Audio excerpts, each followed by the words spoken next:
हे शेतकऱ्याला परवडायचा व्यवसाय आहे का? तसा बघा जेवढं इन्व्हेस्टमेंट आहे तेवढा परवडायचा नाही, पण जो टिकून करतोय त्याला चांगल्यावनी परवडतोय की ब्रीडिंग करून किंवा आपल्या कालवडी विकून आणि दूध विकून हा धंदा म्हणजे असा तोट्यात नाही धंदा. गोट्याची रचना कशी असावी, गोट्याचं म्हणजे उंची किती असावी, अंतर किती असावं आणि त्यात किती गायांना किती गोटा पाहिजे, त्याची शेड किती पाहिजे, मोकळा किती पाहिजे, या हिशोबानं मी त्यांचं संपूर्ण लिहून आणलं होतं मुनीश शर्मांचं आणि त्या हिशोबानं मी गोटा स्ट्रक्चर करून त्यात म्हणजे बदल केला नाही, त्या हिशोबानंच केलेला आहे. बरं, एका गाय मागं तसं म्हणलं तर 200 रुपये प्रॉफिट राहते बघा पर डे, रोजचं पर डे. म्हणजे सगळं त्यात आलं. मग आपण त्यांचं ही धरतोय, खत धरतोय, त्यांची जनावरांची विक्री धरतोय. 25 गाय पाळल्या तर महिन्याला 1-1.5 लाख रुपये त्याला राहतात. हा 25 सारखंच करतोय आपण. महिन्याला 3-4 लाखापर्यंत प्रॉफिट राहील या हिशोबात आपलं नियोजन आहे. एक जणाला हाच बिझनेस द्यायचा, एक जणाला शेतीकडे द्यायचा आहे. असं काय आम्ही ही करावं म्हणून नोकरीच्या मागं आम्ही लावणारच नाही मुलं. दोन्ही मुलांना आताच सांगितले, पण त्यांना एक प्रकारची डिग्री असावी, ज्ञान असावं बाहेरचं म्हणून आम्ही आपलं आणि इंजिनिअरिंगला घातलेलं आहे. प्रॉफिट बघा मी डिसेंबरमध्ये आणून जूनमध्ये विकले त्या मेंढ्या, तर मला 5 लाख रुपये 6 महिन्यात राहिले. माझ्या घरच्याच बेंगलोरच्या गाय आणि घरच्या जे जास्त दूध देते त्या गायांना WWS, ABS, NDDB, ST genetics या कंपन्यांचं सिमेंट भरवून आता मी 3rd जनरेशन पर्यंत आलोय. 3rd जनरेशन अजून दुधात आले नाही, फर्स्ट आणि सेकंड आले दुधात. त्यांचं दूध 40 पर्यंत गेलेलं आहे. नमस्कार शेतकरी मित्रांनो, तर आज आपण आलोय एकलासपूर या गावामध्ये. तर पंढरपूर तालुक्यातील हे गाव आहे.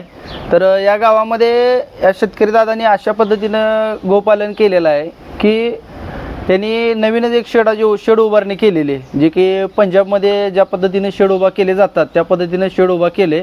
आणि सध्या यांनी एक 25 ते 30 गाय यांच्याजवळ आहेत आणि ह्यांचं फ्युचर नियोजन भरपूर मोठं दिसते शेड बघून.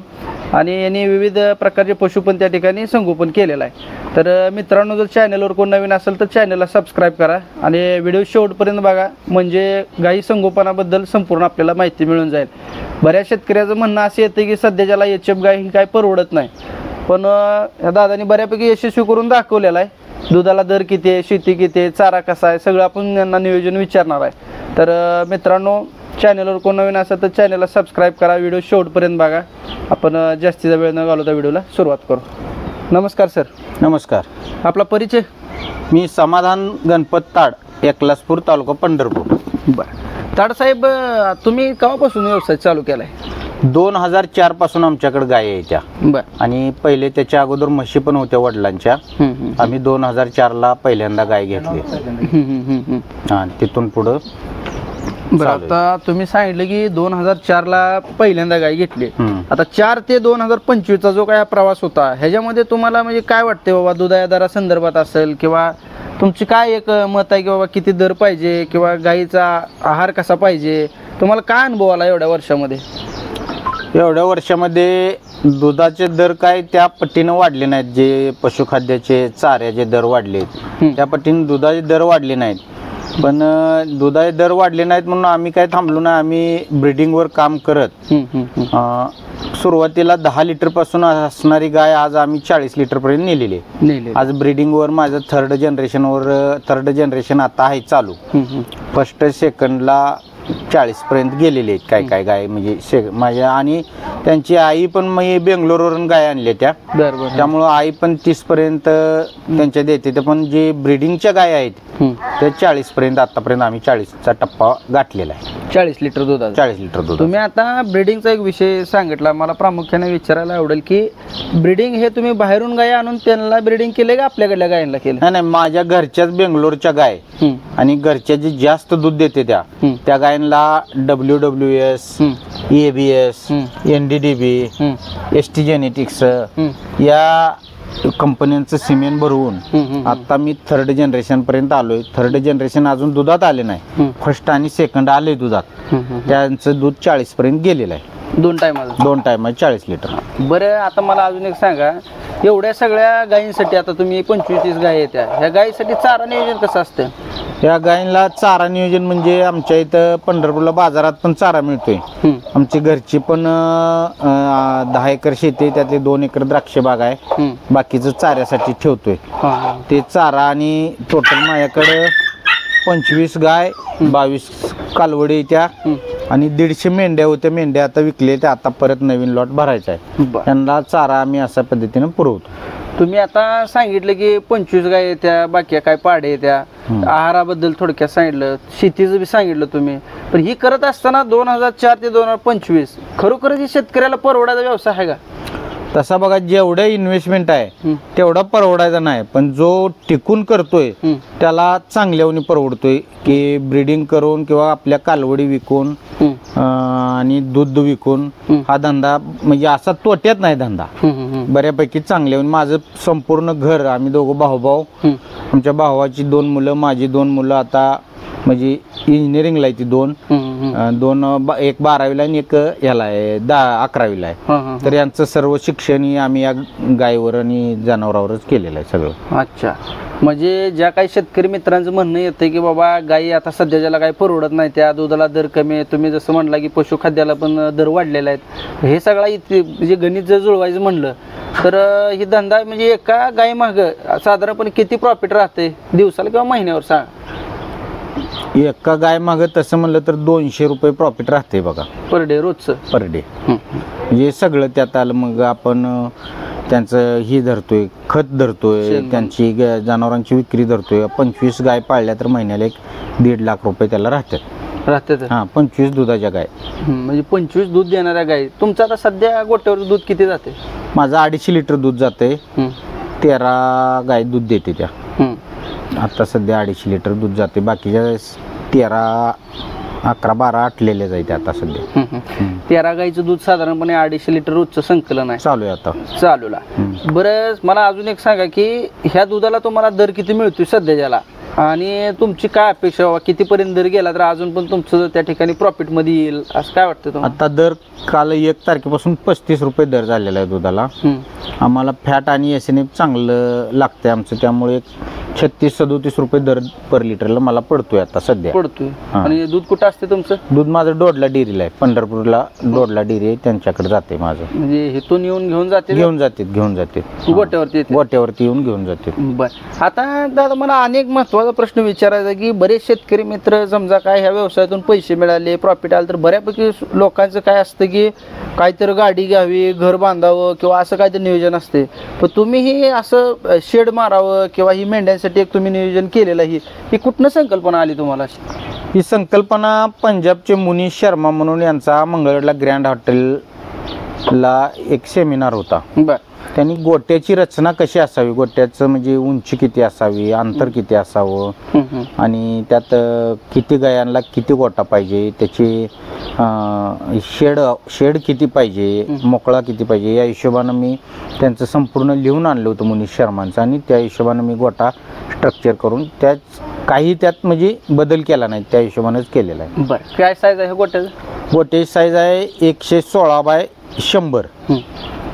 थोडक्यात 116 म्हणजे असं 100 बाय 100 असल्यासारखं. 100 बाय 16 फुटाची दावण आहे. इकडं 50 फूट गोटा आहे, इकडं 50 फूट गोटा आहे. आता 50% काम झालेलं आहे, अजून 50% या बाजूचं व्हायचं आहे. बरं, आता ह्यात किती गाय बसणार आहे?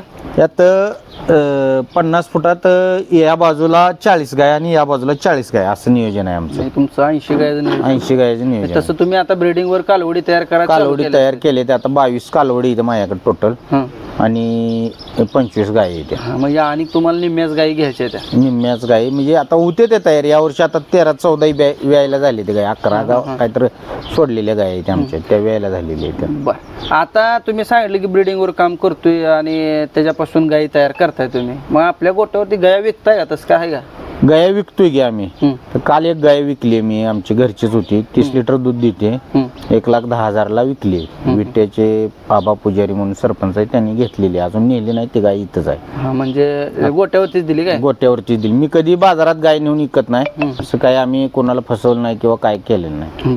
बरं, आता ही झालं गायींचं किंवा कालवडींचं नियोजन तुम्ही सांगितलं. ह्यांना चारा नियोजन कसं असते? सकाळी किती वाजता कसं किती किलो येत आहे, किंवा संध्याकाळी कसं धारेचं नियोजन कसं असतंय, ह्या सगळ्या तुमच्या कामासाठी किती लोकांची मदत होते, कोण कोण मदत करतायत? तर आमच्याकडे एक बिहारी आहे, हम्म, माझा भाव आहे, हम्म, माझी बायको आणि भाऊजे, हम्म, हे आम्ही 4 जणच बघतोय. हम्म, आणि बिहारी आहे ते त्याला वैरण आणून दिली का ते सगळं चारा टाकून ठेवतोय. सकाळी पहाटे 5 वाजता ती टाकते, हम्म. सकाळी 7ला मिल्किंग होतं, दुधात धारा मशीनच काढतो मिल्किंग मशीननं. बर. आणि संध्याकाळी 5 वाजता ती टाकते, संध्याकाळी बी 6 वाजता 6:30ला धारा काढतोय.